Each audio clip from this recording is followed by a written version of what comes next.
Você ouve agora leitura bíblica diária do Novo Testamento, com o pastor Verlaine Sintra. Lucas capítulo de número 17. Disse Jesus aos seus discípulos: é inevitável que venha escândalos, mas ai do homem pelo qual eles vêm.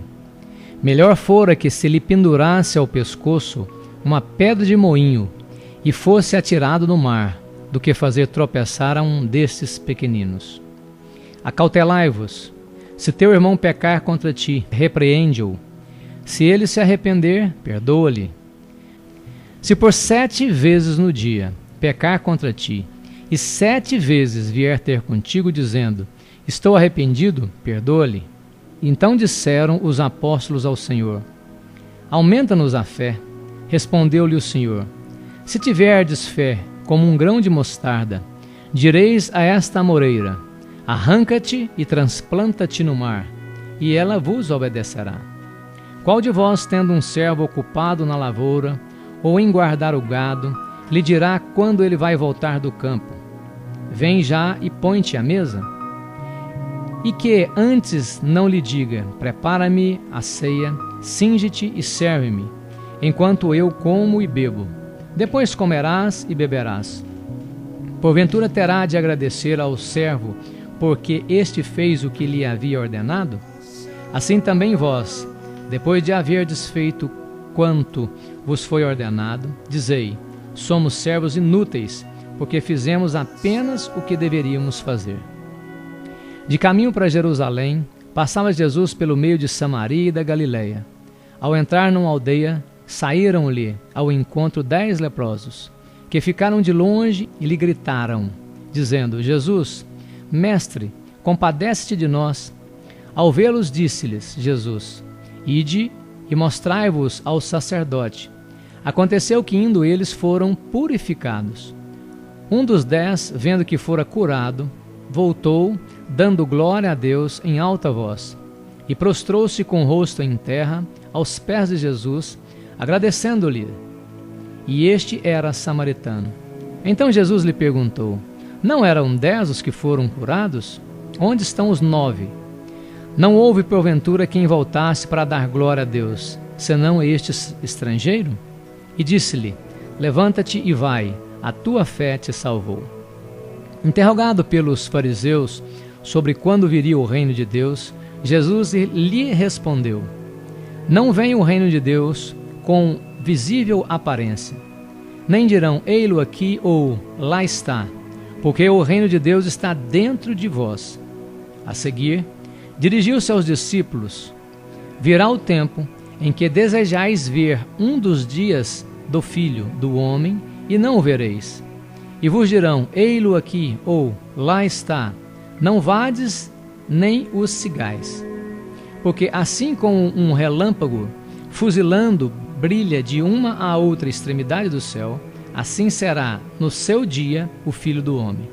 Mas importa que primeiro ele padeça muitas coisas e seja rejeitado por esta geração. Assim como foi nos dias de Noé, será também nos dias do Filho do Homem. Comiam, bebiam, casavam, davam-se em casamento, até o dia em que Noé entrou na arca, e veio o dilúvio e destruiu a todos. O mesmo aconteceu nos dias de Ló. Comiam, bebiam, compravam, vendiam, plantavam e edificavam. Mas no dia em que Ló saiu de Sodoma, choveu do céu fogo e enxofre e destruiu a todos. Assim será no dia em que o Filho do Homem se manifestar. Naquele dia, quem estiver no eirado e tiver os teus bens em casa, não desça para tirá-lo. E de igual modo, quem estiver no campo, não volte para trás. Lembrai-vos da mulher de Ló. Quem quiser preservar a sua vida, perdê-la-á, e quem a perder, de fato a salvará. Digo-vos que, naquela noite, 2 estarão numa cama, um será tomado e deixado o outro. 2 mulheres estarão juntas moendo, uma será tomada e deixada a outra. 2 estarão no campo, um será tomado e o outro deixado. Então lhe perguntaram: onde será isso, Senhor? Respondeu-lhe: onde estiver o corpo, aí se ajuntarão também os abutres. Lucas capítulo de número 18. Disse-lhe Jesus uma parábola sobre o dever de orar sempre e nunca esmorecer. Havia em certa cidade um juiz que não temia a Deus, nem respeitava homem algum. Havia também, naquela mesma cidade, uma viúva que vinha ter com ele, dizendo: julga a minha causa contra o meu adversário. Ele, por algum tempo, não a quis atender, mas depois disse consigo: bem que eu não temo a Deus, nem respeito a homem algum. Todavia, como essa viúva me importuna, julgarei a sua causa, para não suceder que, por fim, venha molestar-me. Então disse o Senhor: considerai no que diz esse juiz iníquo. Não fará Deus justiça aos seus escolhidos, que a ele clamam dia e noite, embora pareça demorado em defendê-los? Digo-vos que, depressa, lhe fará justiça. Contudo, quando vier o Filho do Homem, achará porventura fé na terra? Propôs também essa parábola a alguns que confiavam em si mesmos, por se considerarem justos, e desprezavam os outros. 2 homens subiram ao templo com o propósito de orar, um fariseu e o outro publicano. O fariseu, posto em pé, orava de si para si mesmo desta forma: ó Deus, graça te dou, porque não sou como os demais homens, roubadores, injustos e adúlteros, nem ainda como este publicano. Jejuo 2 vezes por semana e dou o dízimo de tudo quanto ganho. O publicano, estando em pé, longe, não ousava nem ainda levantar os olhos ao céu, mas batia no peito, dizendo: ó Deus, sê propício a mim, pecador.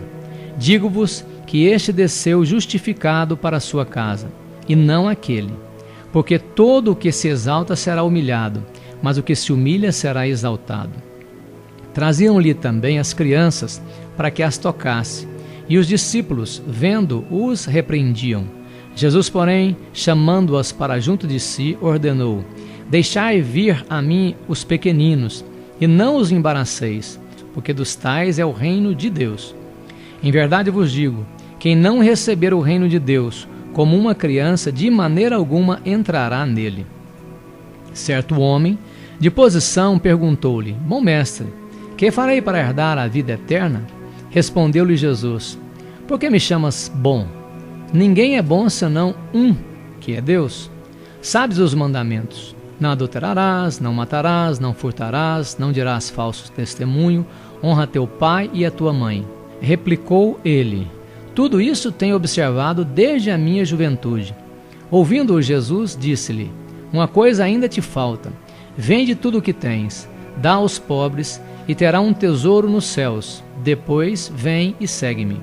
Mas ouvindo ele estas palavras, ficou muito triste, porque era riquíssimo. E Jesus, vendo-o assim triste, disse: quão dificilmente entrarão no reino de Deus os que têm riquezas. Porque é mais fácil passar um camelo pelo fundo de uma agulha do que entrar um rico no reino de Deus. E os que ouviram disseram: sendo assim, quem pode ser salvo? Mas ele respondeu: os impossíveis dos homens são possíveis para Deus. E disse Pedro: eis que nós deixamos nossa casa e te seguimos. Respondeu-lhe Jesus: em verdade eu vos digo que ninguém há que tenha deixado casa, ou mulher, ou irmãos, ou pais, ou filhos, por causa do reino de Deus, que não receba no presente muitas vezes mais, e no mundo por vir a vida eterna. Tomando consigo os 12, disse-lhes Jesus: eis que subimos para Jerusalém, e vai cumprir-se ali tudo quanto está escrito por intermédio dos profetas no tocante ao Filho do Homem. Pois será ele entregue aos gentios, escarnecido, ultrajado e cuspido.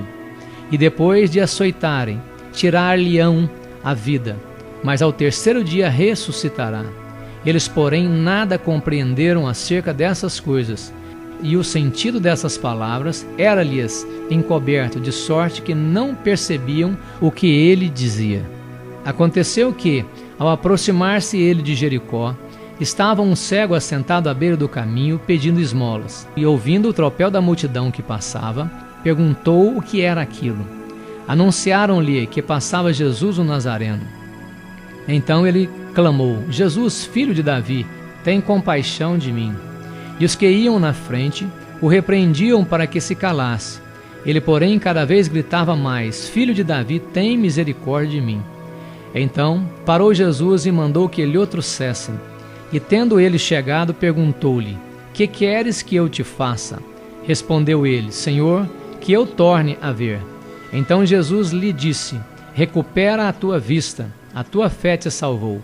E imediatamente tornou a ver e seguiu-o, glorificando a Deus. Também todo o povo, vendo isso, dava louvores a Deus. Você ouviu Leitura Bíblica Diária do Novo Testamento, com o pastor Verlaine Sintra.